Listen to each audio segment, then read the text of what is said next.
Hello साथीहरु, फेरि पनि म एउटा नयाँ भिडियो लिएर आएको छु है।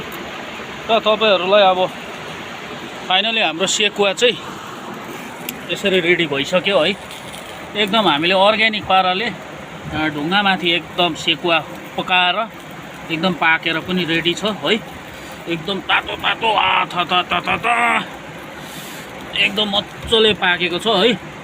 यो चाहिँ मेरो यो छोराले खान्छ, यो पुरा मन पराउँछ यसले कि यो चाहिँ। अन्त यसको लागि हो तातो तातो एकदम दामी दामी एकदम डिलिसियस। यो चाहिँ तपाईको सेकुवा, प्युर अर्ग्यानिक सेकुवा बनेको छ है। अब म छोराले खाएर देखाइदिन्छ है। कस्तो भएछ भाइ? दामी दामी भएछ ल है। ओके गाइस, अब किनभने यो चाहिँ ढुकुवा खेलेको है, त्यसले गर्दा माछा चाहिँ अहिलेसम्म चाहिँ लागेको छैन। एउटा यहाँ थापेको छु, एउटा रड तल थापेको छु हो। दुईटै रडमा अहिलेसम्म चाहिँ लागेको छैन। लाग्यो भने चाहिँ म तपाईहरुलाई देखाउँदैछु है गाइस।